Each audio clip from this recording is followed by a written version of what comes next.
Peter B. Collins, news and comment.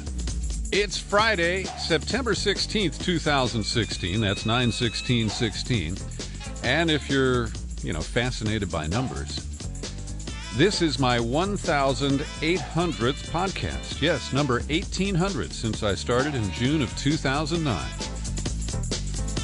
If you've been along for the whole ride, wow. Thank you very much.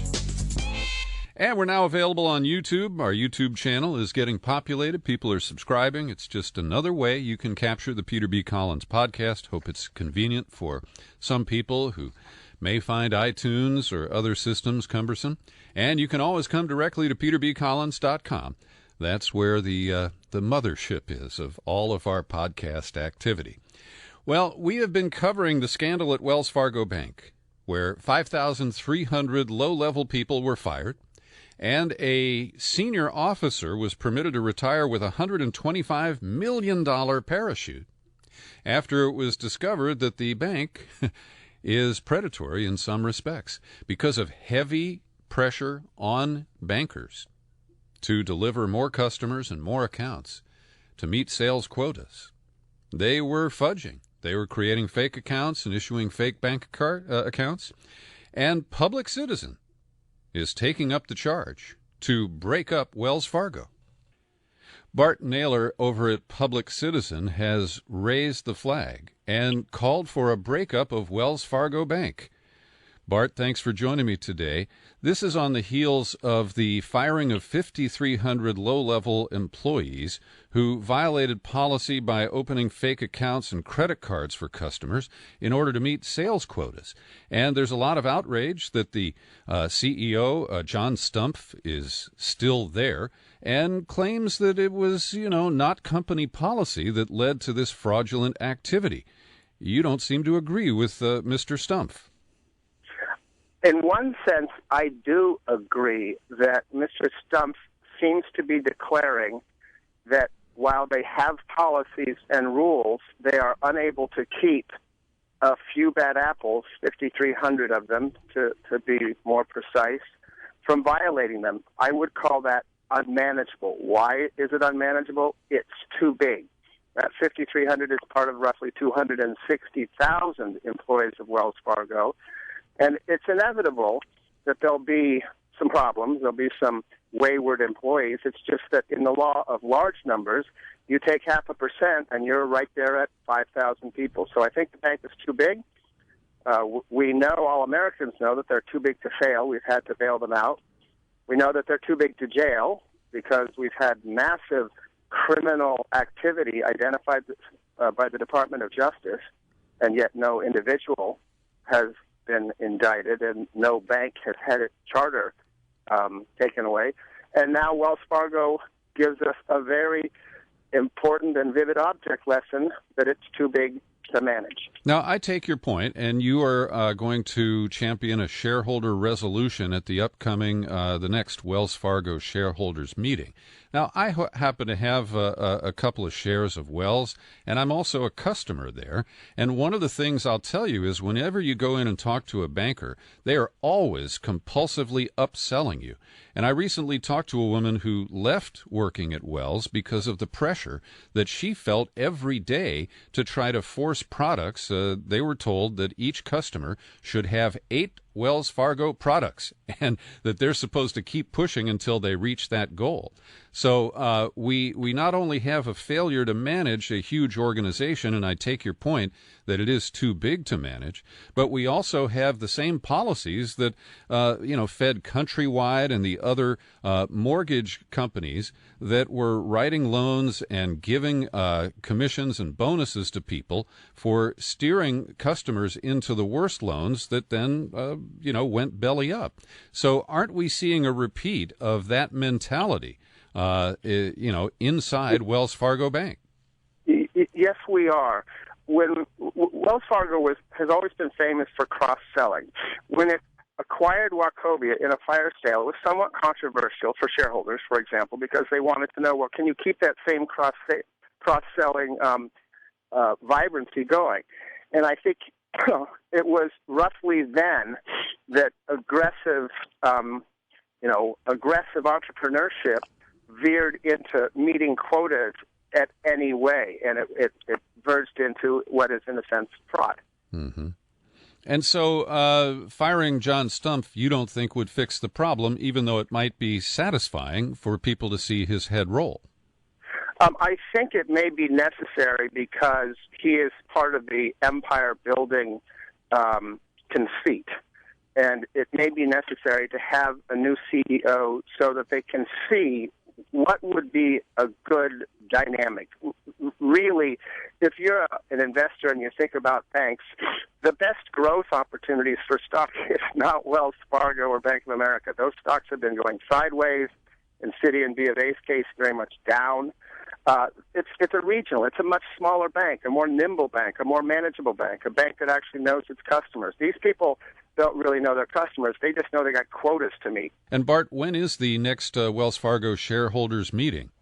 They haven't, and they don't have to identify the actual date. It typically it will be this spring. The deadline for filing shareholder resolutions is November. We filed ours yesterday, after which they will no doubt contest this with the Securities and Exchange Commission. That battle will have to finish by about mid-February, after which they print their proxy. That's the long ballot, mm-hmm. and the explanation for the ballot, after which is the shareholder meeting itself.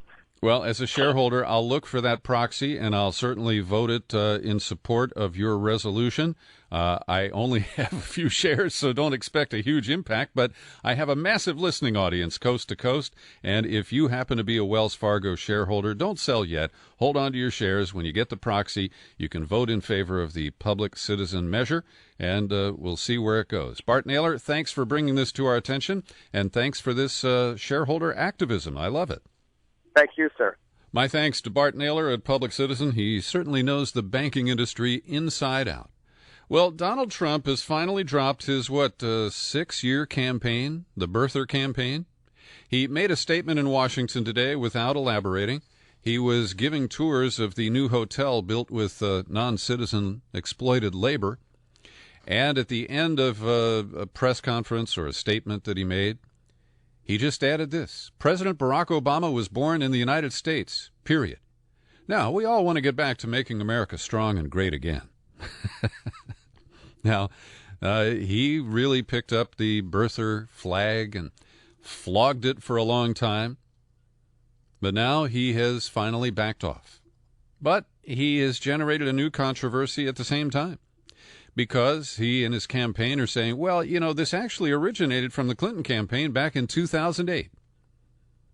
And there is one memo that was written by one guy who said, how can we take on this Obama guy?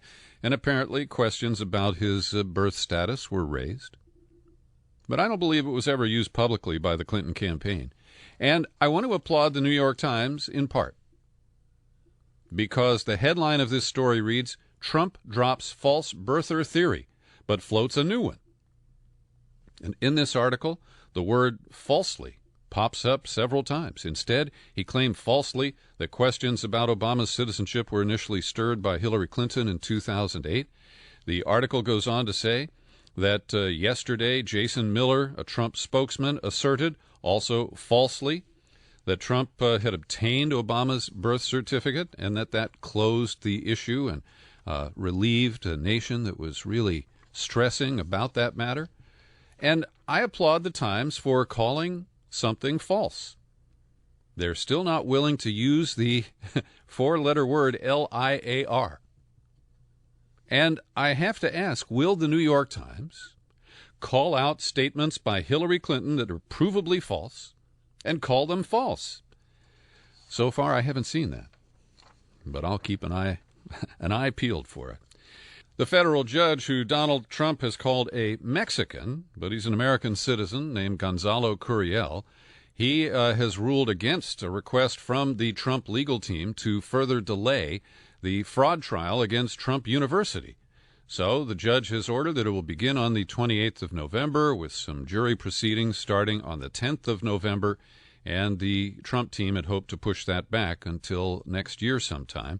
So we are going to see something about that, but not until after the November 8th election. Yesterday, I went to my mailbox, and here is a letter to Peter B. Collins from Donald J. Trump. And it says it's personal. All right, I haven't opened it yet. I saved that for you, friends. There is a postage-paid envelope to send in my contribution. Yeah, right. I'm going to send in the envelope and make them pay for it, but there won't be any money in there. So here's the letter. Dear fellow American, one thing Hillary Clinton fears above all else is that Republicans will unite and rally against her. Well, somebody ought to check the mailing lists over there at the Trump campaign, because I have never registered as I haven't registered as a Republican for at least 15 years. I'll put it that way. So it was one of these 4-page kind of old school political letters with just a lot of short, perky little lines. I promise you we're going to make America great again, blah, blah, blah. And then, there's a poll. There's a poll that I can include. Oh, I see. It's a volunteer, and then they want my credit card. No poll. They they don't care what I think. So, can I make it from here to the recycling bin? I did. I scored. New polling information is pretty troubling. It shows that Trump has tightened up the race nationally to a dead heat. It's less than 1.5 points separating the candidates, and that, of course, is within the margin of error. Then when we look at key battleground states, Trump is up by almost a point in Florida. He leads Clinton by a point in Ohio, and he is also about 5 points ahead in Iowa. Now, Clinton is faring better in some critical states, but this is showing some real vulnerabilities as the race tightens up. And a New York Times CBS News poll asking questions, which candidate is honest and trustworthy? 33% give that trait to Hillary Clinton, 63% disagree, 35%, so 2 percentage points advantage to Trump on honest and trustworthy. And this guy lies so obviously all the time. Let's see. Which candidate could bring about real change in the way things are done in Washington? Hillary Clinton, 36%. Donald Trump, 48%. Then who would do a better job at the economy and jobs? That advantage Trump, 51-43. On terrorism and security, advantage Clinton, 49-45. On immigration, this is a surprise. Clinton is showing 51% and Trump 43%. I thought that wall would help him more in that case. And on foreign policy, it's a huge gap in favor of Clinton, 58-36%.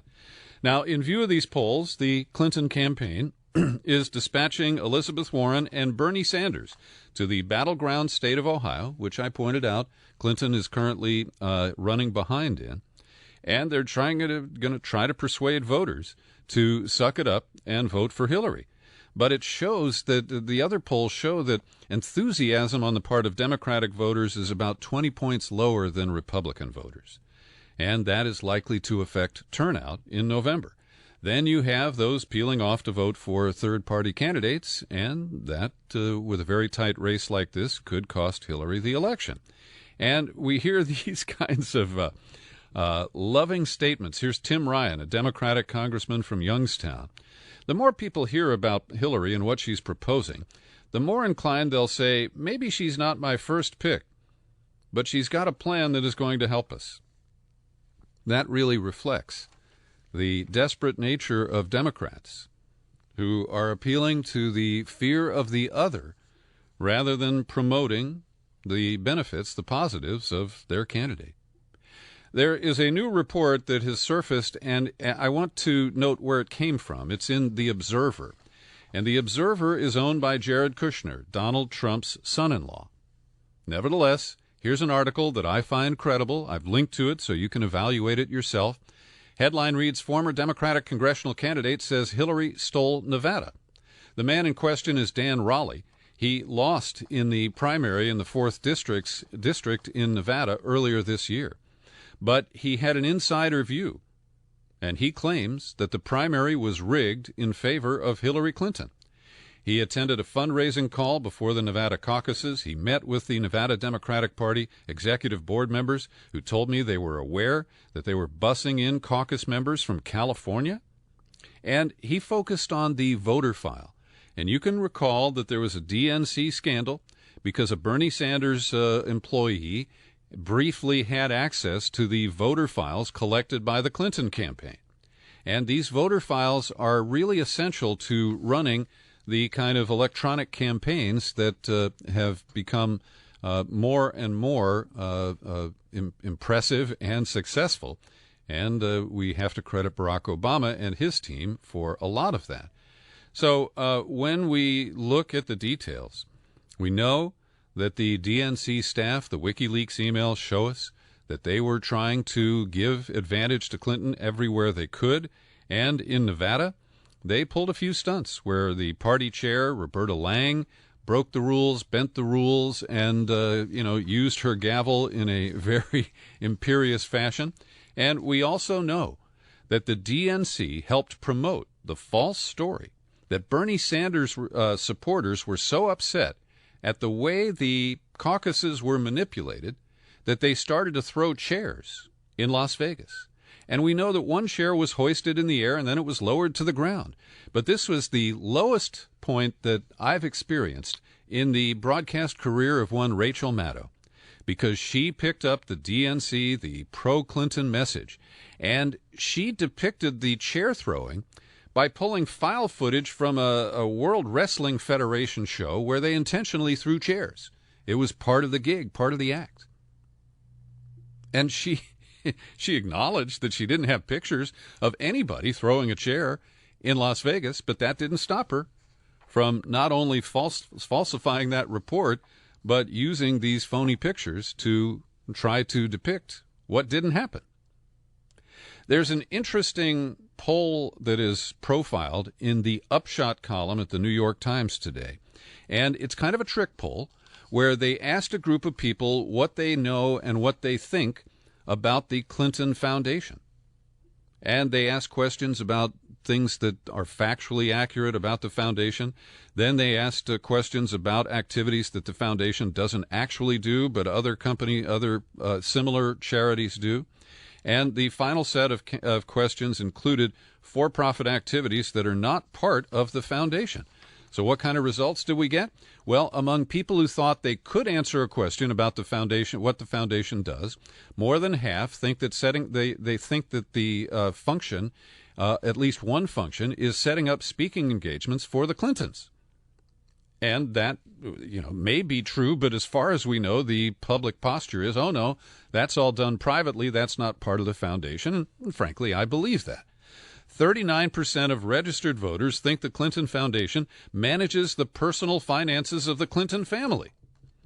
Well, I don't believe that is true. And also 40% think that the foundation gives money to Democratic candidates. And the New York Times reports, and I'll take them at their reporting, that neither of those things is true. Now, when you separate out independent voters, 60% believe that part of the foundation's work involves setting up speaking gigs for the Clintons. So this shows, I've been a sharp critic of the Clinton Foundation. I think it is an influence peddling operation of the most obscene type. Yet the defenders say I'm sexist for raising these questions. It's because there's a female candidate running and it's just not fair. But leave me out of it. Look at the perceptions that way too many people have about what they think is going on at the Clinton Foundation. Now, one of the charges that's been leveled by Donald Trump and others, because of the emails that show that Clinton Foundation donors got access to Hillary at the State Department, is the phrase pay to play. Well, because of a leak from Guccifer 2.0, we are learning about the list of donors to the Obama administration, to the DNC, and the jobs that they got from the Obama White House. And over the years, we become accustomed that you can buy an ambassadorship if you give enough money to a political candidate, and that candidate wins. But chair of the FCC? Julius Janikowski donated $3.4 million to the Democratic National Committee, and Obama made him chair of the FCC for the first term. Now, I knew about Janikowski. I did not know about the money that he gave or bundled in order to buy that job. And, ambassador to Finland, UN educational ambassador, they sold that to Crystal Nix Hines for $600,000. I find that sordid, but it's ordinary. But this one really astounds me. Carol Mason donated about 850. The fine print here is hard to read. It is $850,000 to the DNC, and Obama appointed her as Assistant Attorney General. Now, I am very troubled by that. Now, as I look through this list, there's one thing that stands out as a bit of a red herring. It shows the number 16 donor who got a favor from the Clinton administration was Steve Westley. And he's a Silicon Valley millionaire or billionaire. I don't know how much money he's got.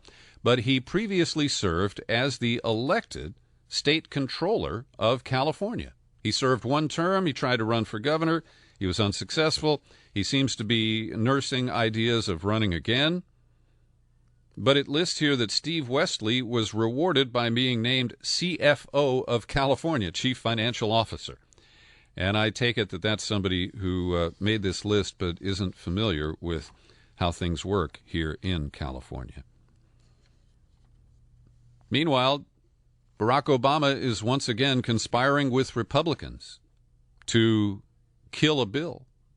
This one is JASTA, the Justice, I can't remember what the acronym is for, but this is the bill that's favored by 9/11 families, which would enable lawsuits against Saudi Arabia in an effort to prove that the Saudis played a role in 9/11.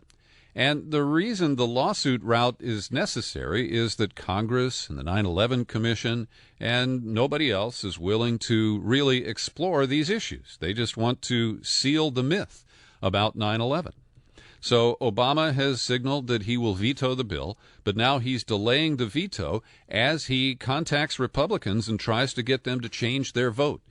Republicans voted on the Senate voted on this way back in the spring, and then the House passed it on the Friday before 9/11, which seemed to surprise some of the people in the Senate. So Obama argues that the legislation could open the United States to a barrage of lawsuits from private citizens overseas. I frankly think that's bullshit. I think he's protecting the Saudis, and he's protecting the Bush administration, and I still can't figure out why he would do either of those. Well, the Saudis maybe. Oh, it is so ugly. It really is. Hey, I got a couple of notes from David Swanson today. One is that he's just published a new book called War is Never Just. And he is a great advocate for peace and a man I deeply respect. He is also a lead organizer in the events coming up September 23rd to 25th. That's next weekend at American University in Washington, D.C. And you can find out more information. I'll link to it in the show file for this podcast at worldbeyondwar.org. And a whole impressive list of speakers will be presented on this two-day event, culminating in the award given to John Kiriakou, the Sam Adams Award, and it will be presented by Craig Murray, the former British ambassador, who was initially denied a visa to enter the United States. Every day I like to stop for a second and thank the people who make all this possible with your subscriptions to the Peter B. Collins podcast. Folks like Grant Gibson, Faith Peoples, Terry Paris, Jason Spitzer, they're all monthly subscribers, and I really appreciate their support. How about you? How about the moment here of the 1800th podcast? Will that move you to take out a new subscription? Come on over to peterbcollins.com. You click on the menu tab, and then the pull-down appears. You click on Become a Subscriber. It takes you to the sign-up page. And you can pick $5, $10, $20 a month. Our $50 annual can earn you a bonus book. I have not given away the bonus books by Andrew Basovich and by Brad Schreiber about the SLA and the Patty Hearst kidnapping. So speak up. They could be yours. All the action is at peterbcollins.com. Well, this week, the NRA won a big victory in Missouri. And Missouri is now, in my view, the most dangerous state in America because they overrode the legislature, Republican-controlled legislature, on Wednesday overrode the veto of Democratic Governor Jay Nixon of a package of bills that essentially gut any kind of meaningful gun regulation in the state. The new law will let citizens carry concealed weapons in public without a state gun permit, a criminal background check, or any firearms training. Anybody. I guess I'm not even sure if there is an age limit. But it appears that anyone in Missouri will be able to pack a concealed weapon, and they may not even know how to use it. This is such a dangerous, dangerous step. And it's promoted by the gun lobby that's funded by the gun industry that benefits from the sale of more firearms, and they don't give a damn about how many people die in the process. Not only did they ram through the veto override on the gun bill, but they also overrode a veto of a photo ID law to allow some good old voter suppression in time for the November election. And there are now 10 states that have loosened gun laws to allow concealed carry. And maybe the folks in Missouri got to figure out if, like in Texas, it's now legal to carry a gun on campus at UT, but you can't have an exposed dildo. So maybe in Missouri, people will start to openly carry dildos to send that same message as in Texas. New details have emerged from Columbus, Ohio, and they tend to support the police version of events in the shooting death of Tyree King, the 13-year-old suspect. As we're learning more, it appears that he was with two male friends. They attempted and maybe succeeded in robbing a man of $10 by brandishing a Ruger pistol. The victim of the $10 heist called the police dispatcher, who sent cops, who spotted three males, ordered them to stop. There was an initial effort to run, and in an interview with the Columbus Dispatch, Tyree King's friend Demetrius Brown said that the young man wanted to rob someone for money. Brown, age 19, said he was with King at the time of the shooting, and that the 13-year-old's BB gun looked like a real firearm. The third person in the group, identified only as Braxton, said, "The cops said to get down. We got down, but my friend got up and ran, and when he ran, the cop shot him." Now, I still remain skeptical of the police story until I can see some video evidence or some eyewitness testimony that corroborates the cops. I still raise questions about whether it was necessary to shoot him repeatedly and if they needed to shoot to kill. The event occurred in the early evening when it appears it would not have been dark. Tyree King was an African-American boy, and the police officer who killed him was white. Vice News has announced a new lawsuit joining the Associated Press and USA Today, suing the FBI under the Freedom of Information Act to get more information about the tool that was used to hack that iPhone owned by one of the shooters in last December's San Bernardino attack. And I applaud this. We know James Comey, the FBI director, has teased that the agency spent over $1 million to buy the hacking tool or the service in order to open this phone. And from Bill Binney and Kirk Wiebe, the NSA veterans who I interviewed a few weeks ago, you can find that at peterbcollins.com, they speculate that the FBI had already hacked the phone. But they were looking to widen their legal authority to do that by making a big deal out of Farouk's iPhone and raising questions about what could possibly be on it. And we knew it was bullshit. It was his work phone. And the FBI screwed up, if you remember. They had access to the phone initially, but then they changed the password on it, and then they couldn't figure out how to get it open again. So it was a whole Keystone Cops episode, and I'm glad these news agencies are trying to force disclosure. I also want them to force disclosure of the claim by the FBI director that the woman, Malik, posted a claim of allegiance to the Islamic State on Facebook, either during or after the shooting spree at that Christmas party of county employees. And I remain highly skeptical of that claim. I want to see proof, but I doubt if we ever will. Members of the House Intelligence Committee proved that that name is an oxymoron. They proved themselves to be morons by unanimously signing on to a letter sent to Obama yesterday urging him not to pardon Edward Snowden. Their response to the new Oliver Stone movie is to say, oh, he wasn't a hero. And in a pure Star Chamber move, they issued a 36-page report, but it's classified. And so they released a 3-page executive summary that portrays Snowden as a serial exaggerator and fabricator who is not a whistleblower. And when I look at this, it really turns my stomach.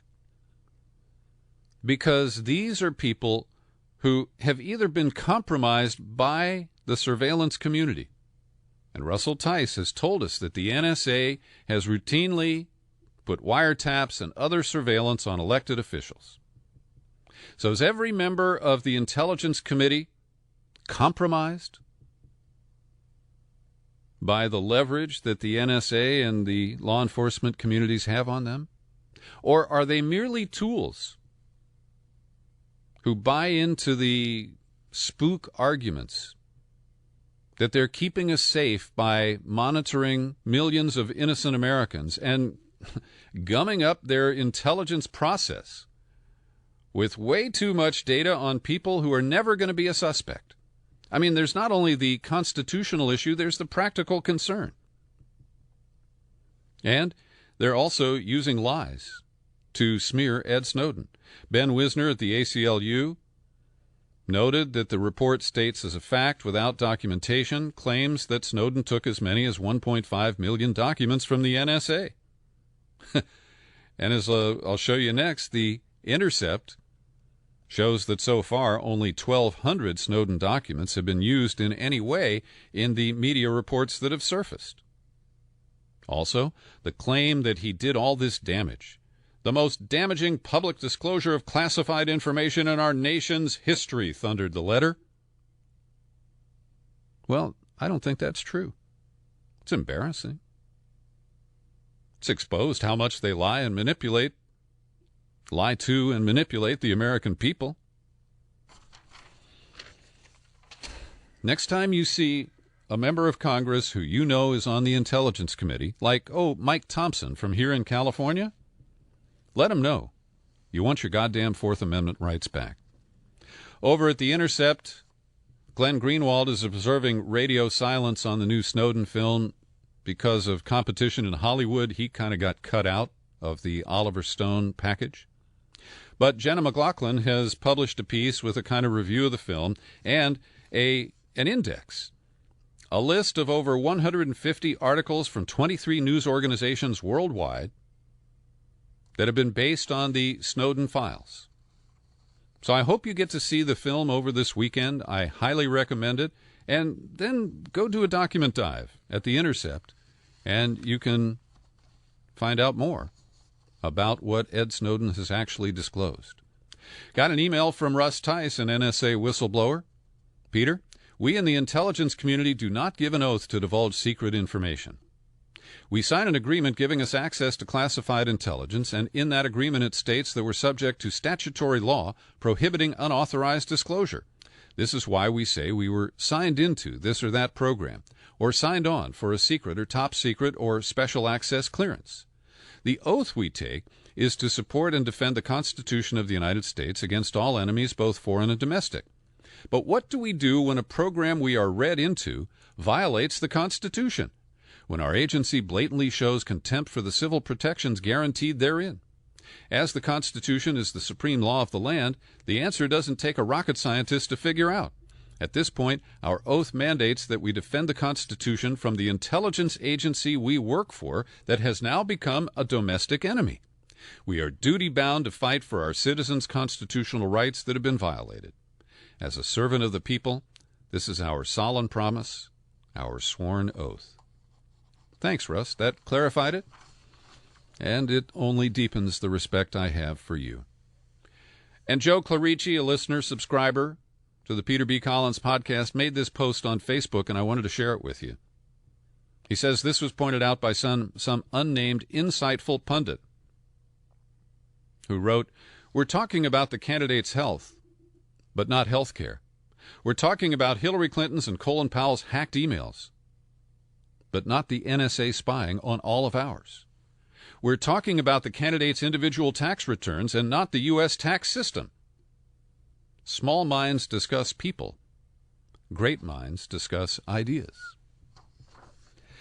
Well, Gary Chu is the official film reviewer of the Peter B. Collins podcast, and he filed this review of Oliver Stone's new feature film, Snowden. The elephant in the screening room that sat in the back row wasn't symbolic of the Republican Party as much as it was George Orwell. The metaphor just sat there quietly watching Oliver Stone's latest film called Snowden with everyone else, while all of us weighed whether national security is more important than privacy, or, to put it another way, is personal privacy more important than the safety and future of our country? The dilemma deepened as the story of Edward Snowden's blowing of a loud and shrill whistle on the National Security Agency for its overreaching and covert surveillance of Americans and most other earthly things has technologically proliferated at full throttle. The film is immaculately constructed and communicates with amazing clarity. It's set in the Hong Kong hotel where Snowden has fled from the United States, the venue in which he unloads his data to the care of Glenn Greenwald of The Guardian newspaper and Laura Poitras, who made Citizen4, the Academy Award-winning documentary of Snowden. Snowden is played by Joseph Gordon-Levitt, Greenwald by Zachary Quinto, and Poitras by Melissa Leo. Stone repeatedly jumps ahead in time, then back to the hotel room, and again forward to spin the film. The celebrated and controversial film director makes it plain with unobtrusive but helpful graphics, so you know exactly where in time and place he's taking you. I wish more people who make complex movies that fast-forward then go back in time would craft their work as clearly as Stone does with this piece of cinema. Having not delved into Snowden's backstory, the picture told me he has a history of epilepsy. I mention this only because the visuals Stone puts to these fleeting scenes are almost as remarkable as his use of a film montage. Look for them. You might be slightly amazed, especially with a montage that ends with a close-up of a human eye. Gordon-Levitt has been impressive in his previous films. He steps solidly forward in his young acting career to really nail being Snowden. It becomes especially obvious following the feature when, through the miracle of satellite communications, I got to see moments when Snowden himself, in Moscow, would speak with Gordon-Levitt, who was situated in New York City. This was a special event that made it possible for me to see Snowden, then watch on the same screen a conversation that included Snowden, Gordon-Levitt, Shailene Woodley, she plays Snowden's girlfriend Lindsay, Stone, and a moderator. This is an important movie to see, whether you think Snowden is a hero or a traitor. It's about how a government should balance its duty to keep a nation secure and protect the privacy of the people who live in it. Too bad the crowd was sparse. I have to confess I was surprised Snowden is a hot topic, wherever you come down on it. Yet Snowden has all the tension, suspense, and even action that the ho-hum routine movies usually have for selling tickets, soda, and popcorn. Shortly before the film began, a gentleman with a beard was just arriving. On seeing the few of us seated in the auditorium, he shouted out something to the effect, "Ah, we're the ones who really care." It was due to our diminutive number that we all seemed to bond. Snowden opens wide for all Friday, September 16th. Be there. Maybe Obama will see it. For the Peter B. Collins podcasts, I'm Gary Chu in Sacramento. Thanks for the review, Gary Chu, and thanks to all of you for listening to this podcast, now available on YouTube. I remain Peter B. Collins. Happy trails to you until we meet again. Happy trails to you. Keep smiling.